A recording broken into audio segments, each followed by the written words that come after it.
हरे कृष्णा। आप सभी लोगों को फाल्गुन पूर्णिमा की हार्दिक शुभकामनाएं।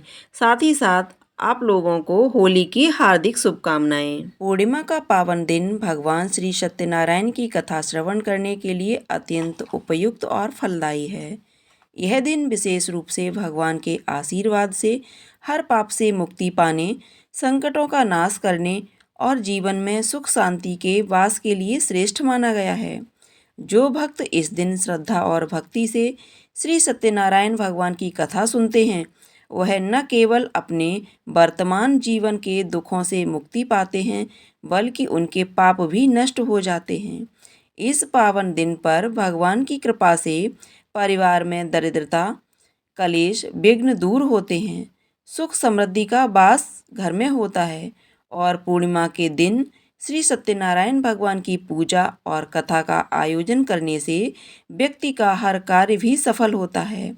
घर में शांति का वातावरण बनता है और जीवन में एक नया उजाला आता है।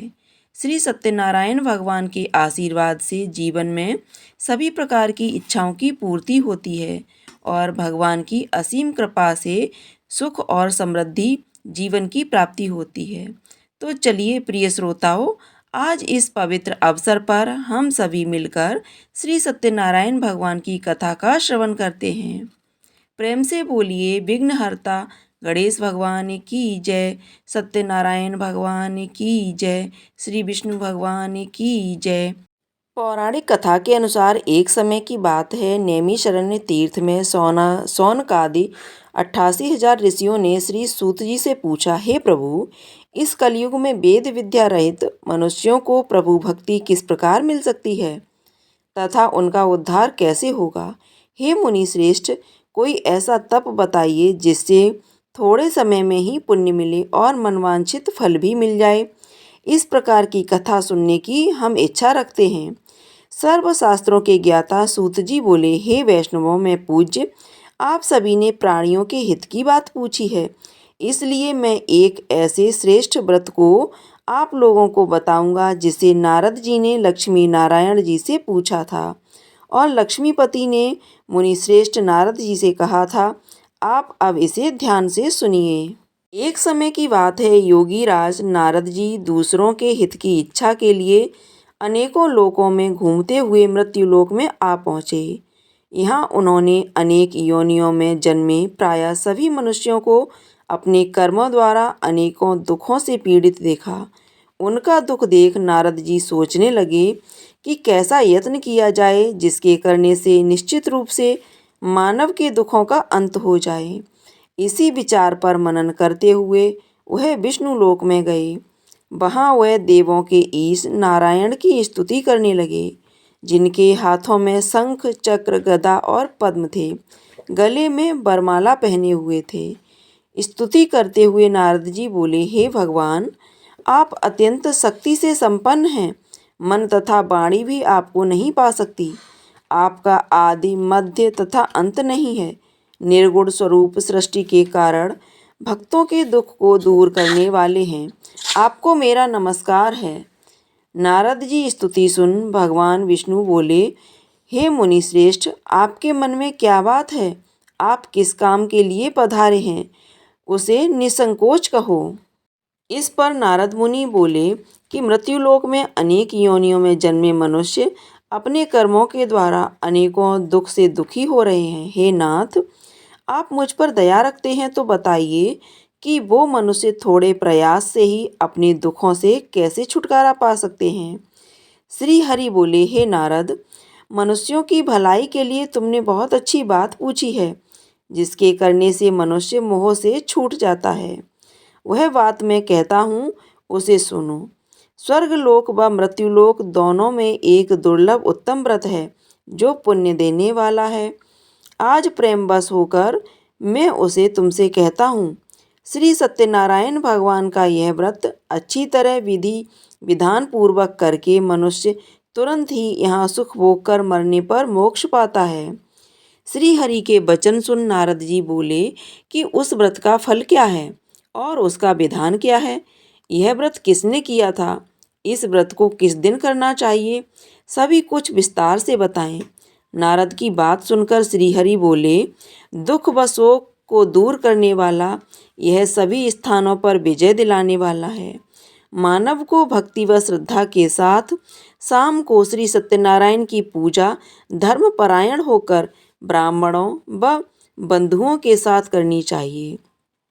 भक्ति भाव से ही नैवेद्य, केले का फल, घी, दूध और गेहूं का आटा सवाया लें।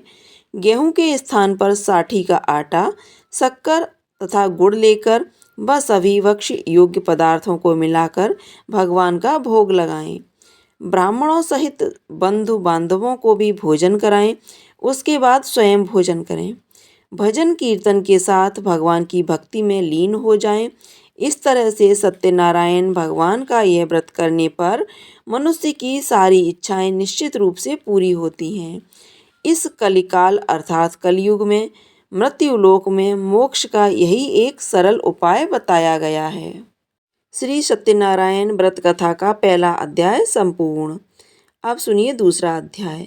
सूत जी बोले, हे ऋषियों, जिसने पहले समय में इस व्रत को किया था उसका इतिहास कहता हूँ, ध्यान से सुनो।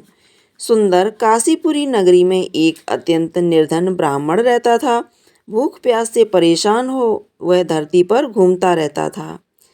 ब्राह्मणों से प्रेम करने वाले भगवान ने एक दिन ब्राह्मण का वेश धारण कर उसके पास जाकर पूछा, हे विप्र, नित्य दुखी होकर तुम पृथ्वी पर क्यों घूम रहे हो?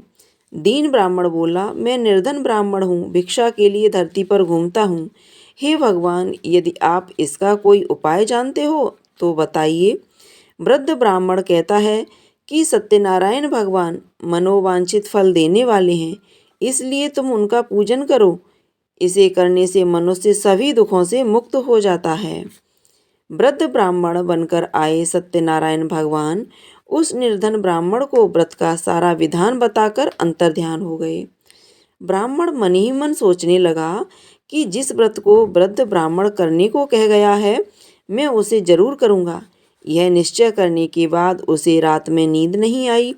वह सवेरे उठकर सत्यनारायण भगवान के व्रत का निश्चय कर भिक्षा के लिए चला गया।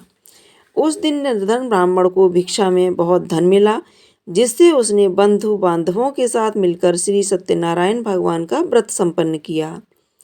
भगवान सत्यनारायण का व्रत संपन्न करने के बाद वह निर्धन ब्राह्मण सभी दुखों से छूट गया और अनेक प्रकार की संपत्तियों से युक्त हो गया। उसी समय से यह ब्राह्मण हर माह इस व्रत को करने लगा। इस तरह से सत्यनारायण भगवान के व्रत को जो मनुष्य करेगा वह सभी प्रकार के पापों से छूटकर मोक्ष को प्राप्त होगा।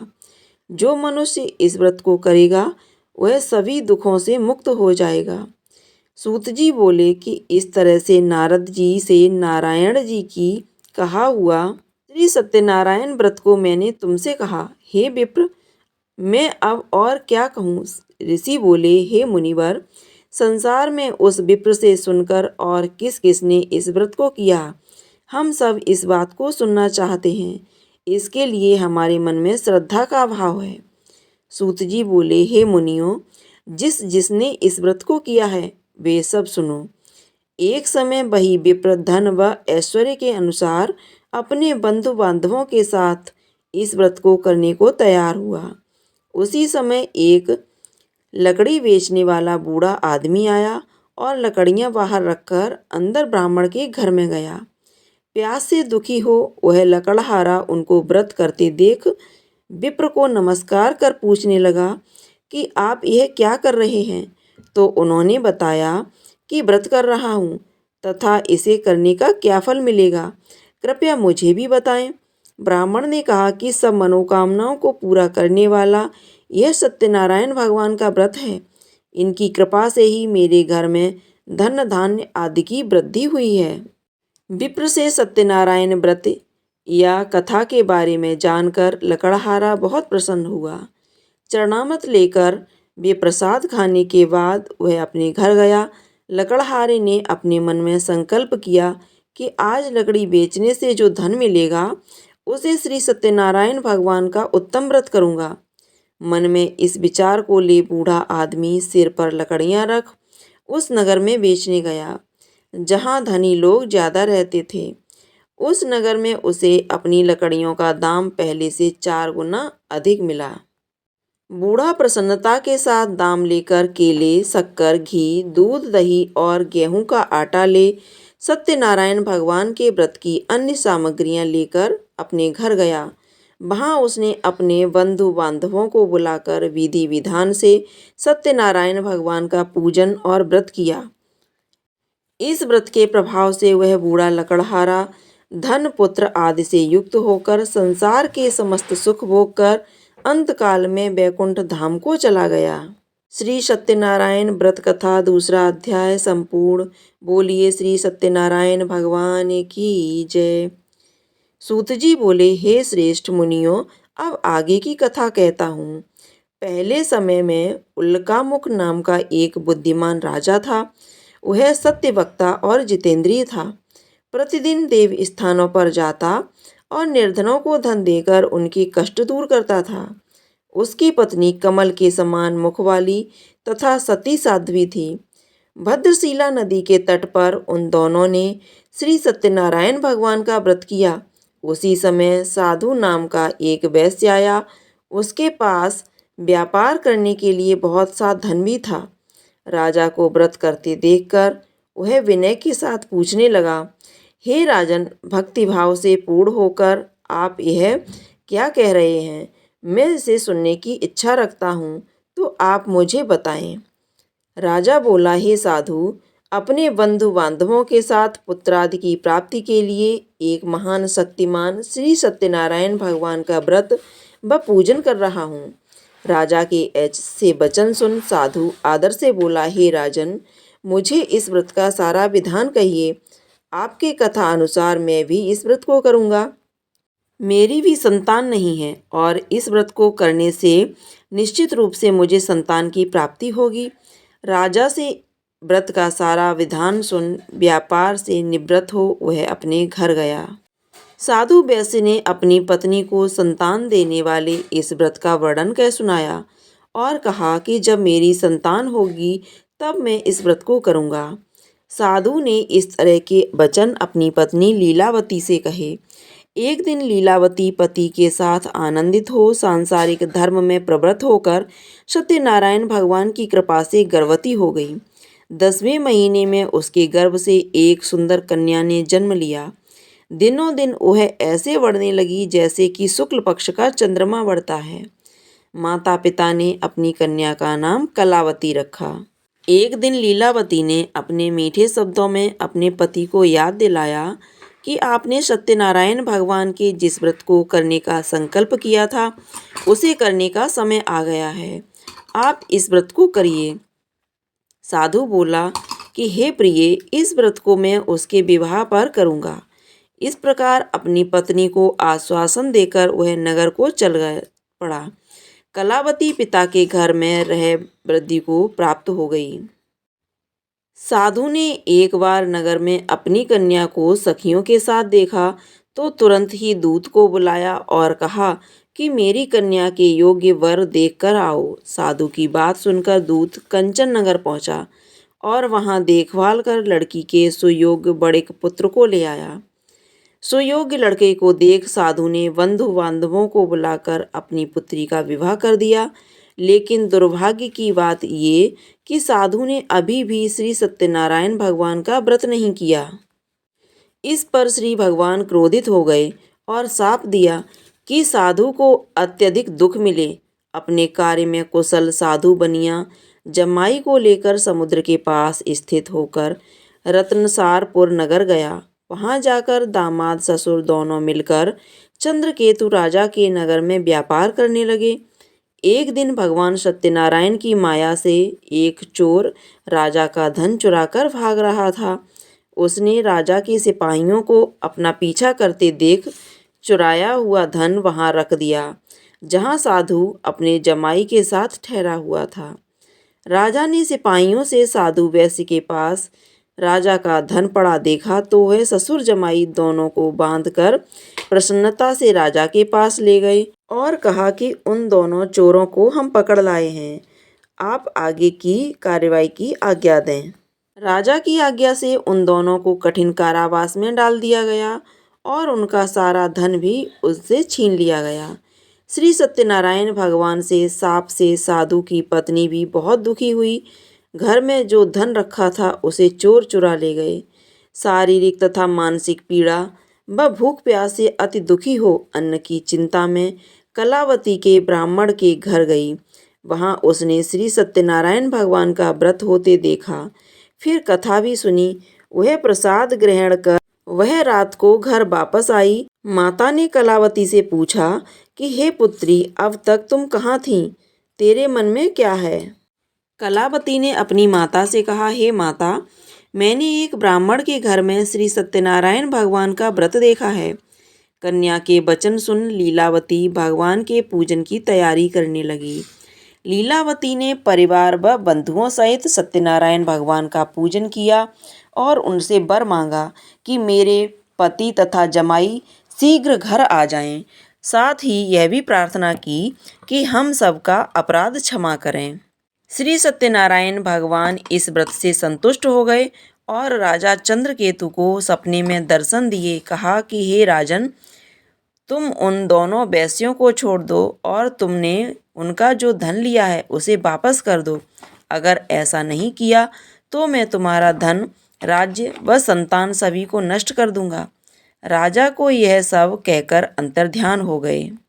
प्रातःकाल सभा में राजा ने अपना सपना सुनाया। फिर बोले कि बड़िक पुत्रों को कैद से मुक्त कर सभा में लाओ।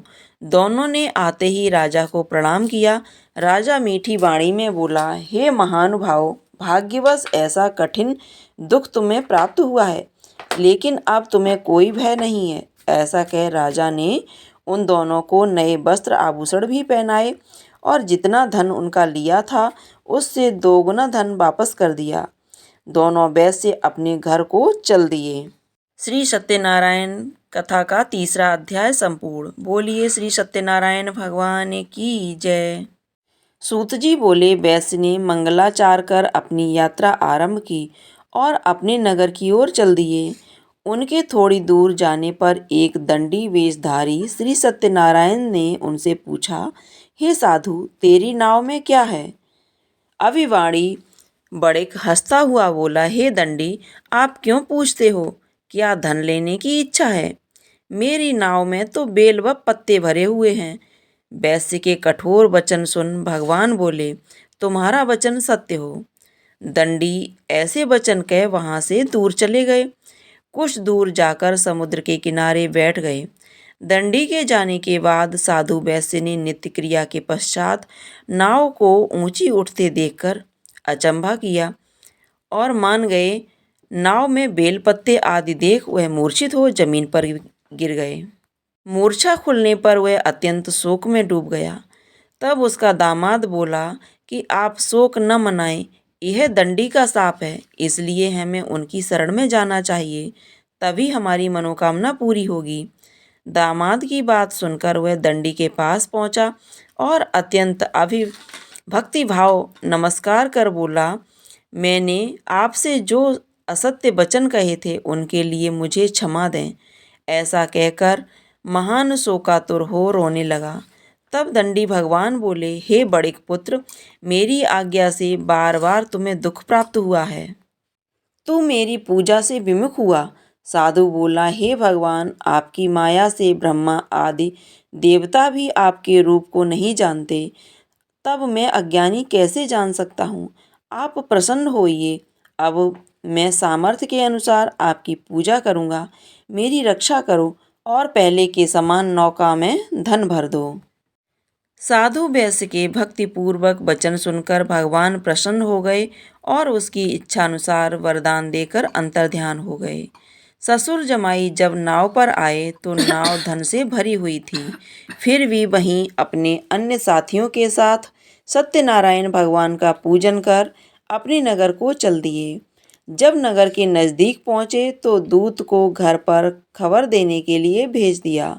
दूत साधु की पत्नी को प्रणाम कर कहता है कि मालिक अपने दामाद सहित नगर के निकट आ गए हैं।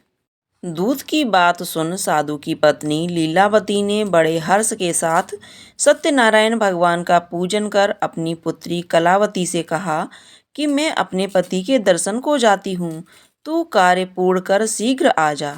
माता के ऐसे वचन सुन कलावती जल्दी में प्रसाद छोड़ अपने पति के पास चली गई।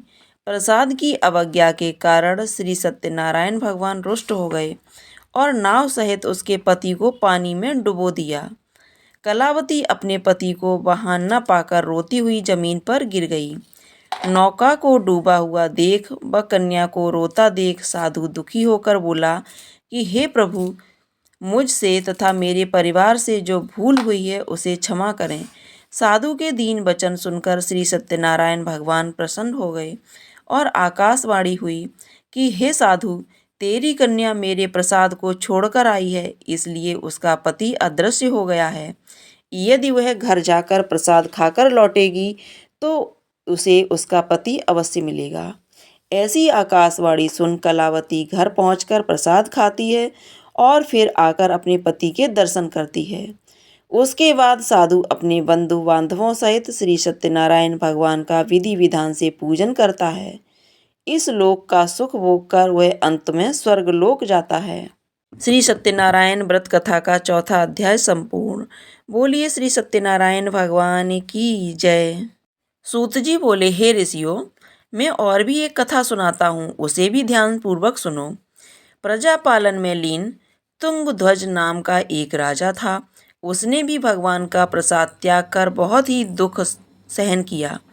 एक बार वन में जाकर वन्य पशुओं को मारकर वह बड़ के पेड़ के नीचे आया। वहां उसने ग्वालों को भक्तिभाव से अपने बंधुओं सहित सत्यनारायण भगवान का पूजन करते देखा।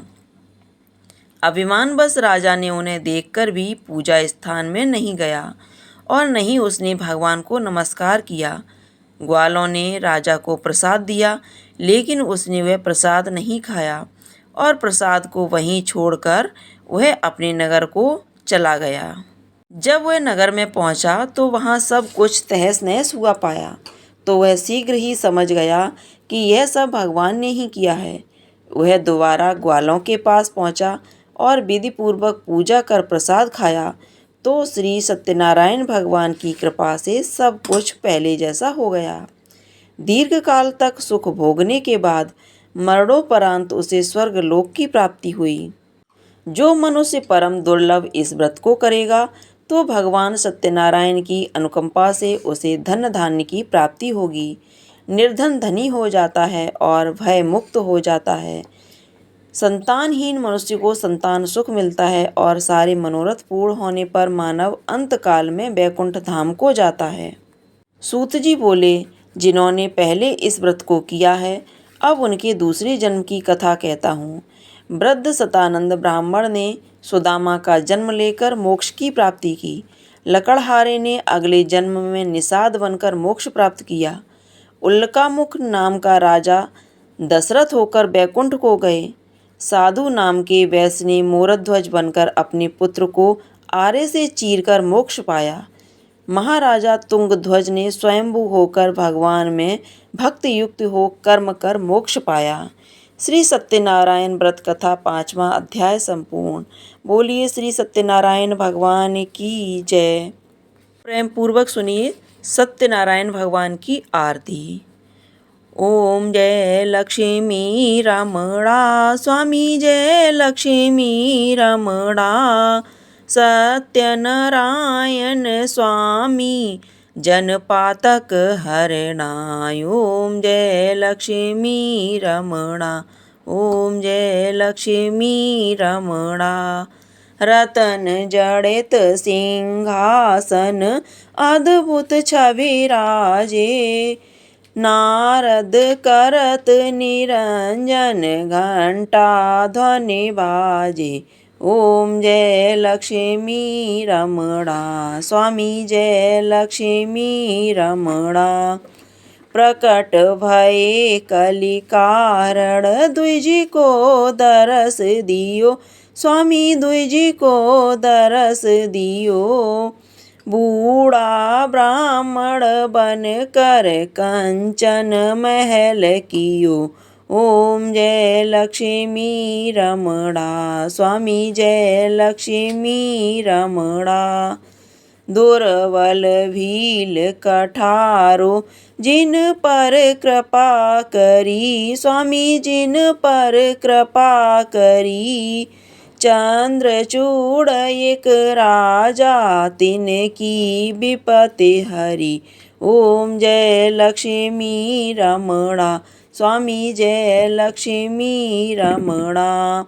वैश्य मनोरथ पायो, श्रद्धा तज दीनी, स्वामी श्रद्धा तज दीनी। सो फल भोग्यो प्रभु जी, फिर ये स्तुति कीनी। ओम जय लक्ष्मी रमणा, स्वामी जय लक्ष्मी रमणा। भाव भक्ति के कारण छिन छिन रूप धरो, स्वामी छिन छिन रूप धरो। श्रद्धा धारण कीनी, तिनको काज सर्यो। ओम जय लक्ष्मी रमणा, स्वामी जय लक्ष्मी रमणा। ग्वाल वाल संग राजा, बन में भक्ति करी। मन वांछित फल दीनो, दीन दयाल हरि। ओम जय लक्ष्मी रमणा, स्वामी जय लक्ष्मी रमणा। चढ़त प्रसाद सवायो, कदली फल मेवा। धूप दीप तुलसी से, राजी सत्य देवा। ओम जय लक्ष्मी रमणा, स्वामी जय लक्ष्मी रमणा। श्री सत्यनारायण जी की आरती, जो कोई नर गावे, स्वामी प्रेम सहित गावे। कहत सदानंद स्वामी, तन मन सुख संपत्ति पावे। ओम जय लक्ष्मी रमणा, स्वामी जय लक्ष्मी रमणा। प्रेम से बोलिए श्री सत्यनारायण भगवान की जय। अगर आपको यह सत्यनारायण भगवान की कथा आरती पसंद आई हो तो कमेंट बॉक्स में जा कर के सत्यनारायण भगवान की जय अवश्य लिखिएगा। साथ ही साथ वीडियो को लाइक कीजिएगा, शेयर कीजिएगा। चैनल पर पहली बार देख रहे हैं तो चैनल को सब्सक्राइब कर लीजिएगा।